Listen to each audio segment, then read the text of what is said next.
"How is the road?" I asked at the solitary border post between the Sudan and Ethiopia. "Very good," was the reply. We felt like we were digging deeper and deeper into Africa, and we loved it. After 3 days, we reached Gondar, the previous capital of Ethiopia, and started noticing bizarre phenomena. People would have lunch at 6 a.m.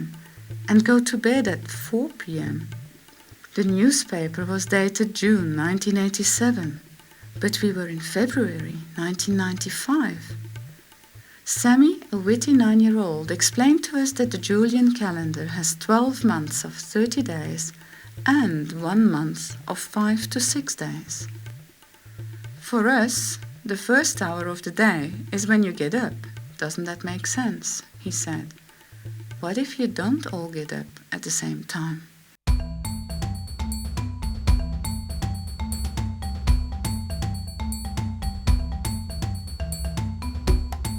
We made a detour to Eritrea before continuing south. Asmara, the capital, came as a total surprise. The Fiat Unos, the espressos, the gelati or ice cream, and the fact that most Eritreans speak Italian are all reminders of the Italian colonization. Quite unsettling, I must say. After 30 years of war for independence against Ethiopia, Eritrea's dream was to rebuild the country. "Sister, how do you like my country?" was a question often heard.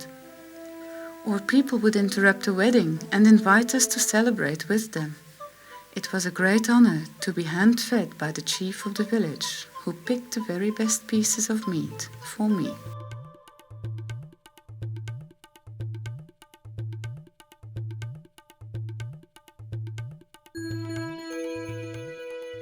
We organized our first IT seminar at the University of Asmara.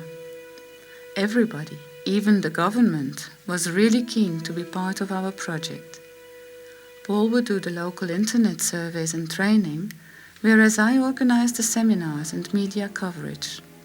All this in just 2 days, and then we would again disappear into the bush.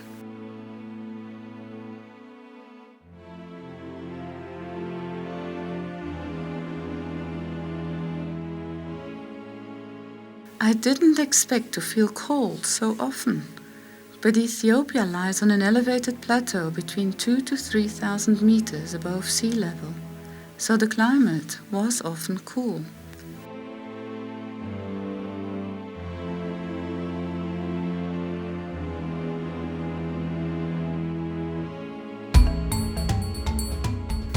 It is here that we encountered the Gelada baboons, endemic to the Simien Mountains. They let us watch them fight or play and groom.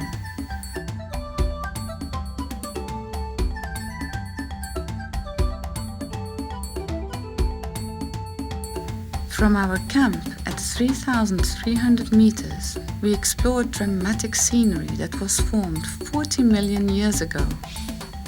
Ras Dashen in the Simien is Africa's 4th highest peak at 4,620 meters.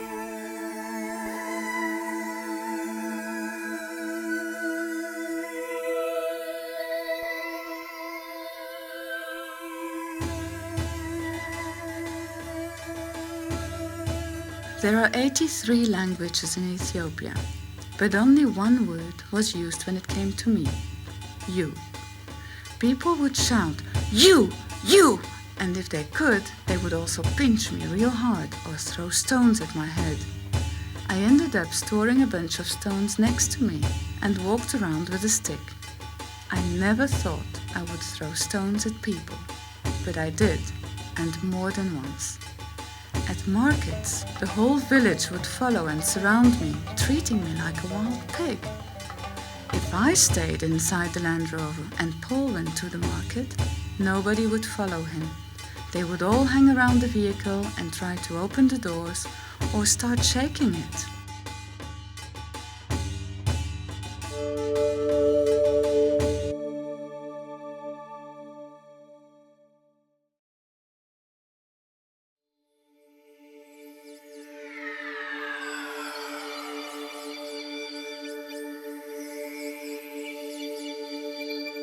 The legend says that Lalibela was built with the help of angels.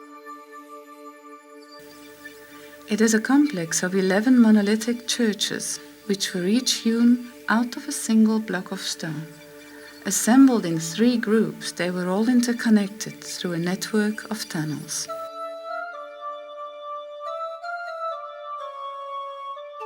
Still today, Lalibela is the religious heart of the country. These Orthodox churches were guarded by colorfully dressed priests. Believe it or not, but under their severe eyes, we had to take off our shoes so that no earthly dust would enter the church. We were very privileged to touch an 800-year-old Bible. In most parts of the world, one would only be able to see this type of treasure through armed glass. Here, the priests continue to use them on a daily basis.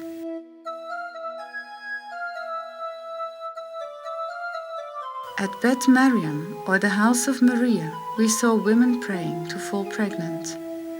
Everywhere, believers embraced the walls, the doors, and even the earth around the church. There were so many people praying that service was conducted outside the church. Monks lived like ascetics in tiny holes in the rock.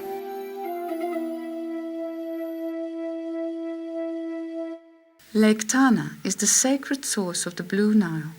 The White Nile flows from Uganda. Both rivers meet in Khartoum, where they flow as one through to Egypt.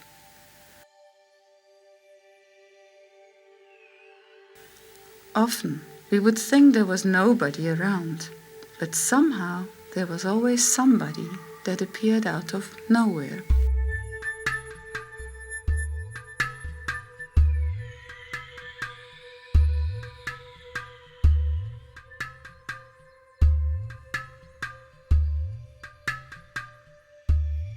What we found remarkable in Ethiopia was the exclusive use of natural resources for building villages in the countryside.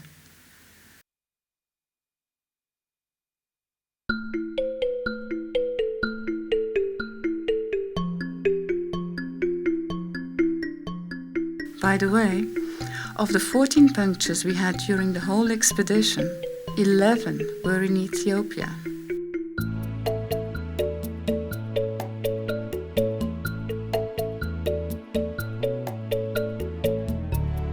Just as we were in Addis Ababa, Ethiopia's capital, the IT for Africa World Conference was held. The news spread rapidly about how we promoted the use of email in remote areas, and more organizations wanted us to visit their research centers too. And so doing, we had a new income that enabled us to live our dream much longer than anticipated.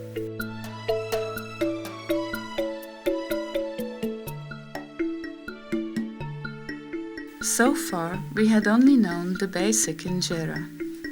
It's a fermented pancake made from barley and is Ethiopia's staple food.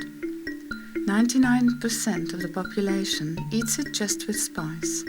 In Addis, we discovered the deluxe injera. This one is made from higher quality flour and is served with a choice of 3 curries, called what. Once you get used to it, it's delicious. Paul never got used to it.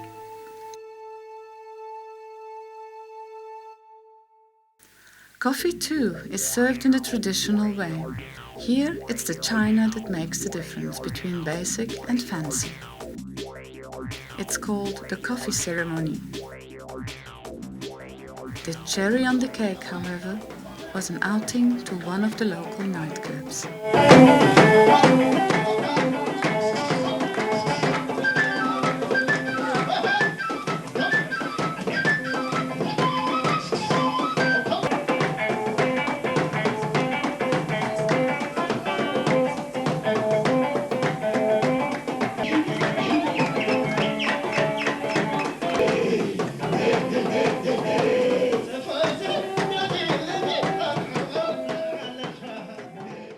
The last cold place on our journey, at least for a while, was the Seneti Plateau at 4,000 meters. It is here that we saw the giant lobelia for the first time.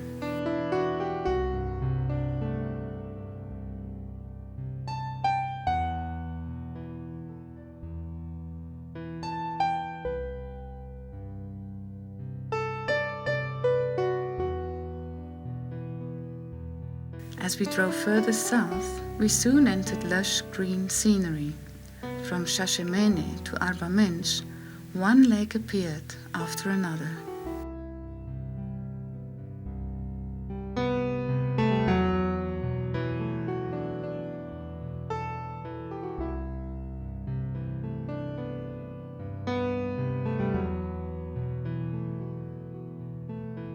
From here onwards, we headed through some of the most isolated regions in the world, like the Omo Valley, with a starter that didn't work and a satellite connection that was down.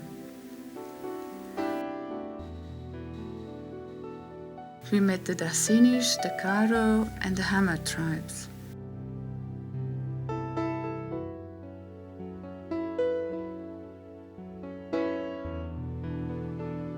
Hammer tradition has some very odd ways for young men to prove their manhood.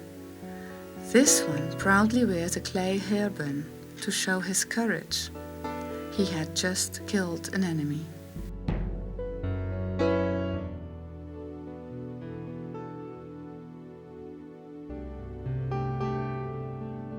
And I must tell you about how we covered 2,000 kilometers in 7 days and didn't see one other vehicle. It was also the last opportunity to buy groceries, which consisted of 4 tiny breads and an onion. Also, diesel was unheard of. And then the track slowly disappeared until all we could do was sniff it. Without a track and without a border, we could only guess when we had reached Kenya. This was confirmed after the first vehicles we met made big signs to us. We were driving on the wrong side of the road. From Kenya onwards, right-hand driving was out.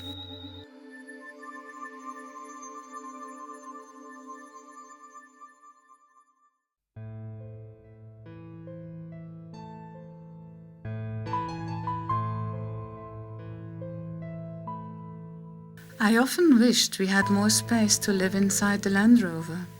It was ice cold, windy, sometimes it snowed, and it rained too often for my taste. Nearly every day something else broke down.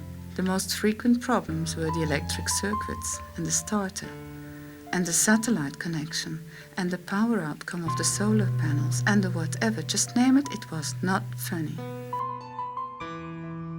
I would say we were a few months on the road when we started getting into a routine. In the beginning we needed 2 hours to set up camp, and now we managed in just half an hour. As a rule, we never searched for a campsite. Most places didn't have one anyway, and our budget didn't accommodate accommodation. But we kept on misjudging our driving time, and somehow the days shortened faster than expected. Too often it was already dark and we still had to find a place to camp.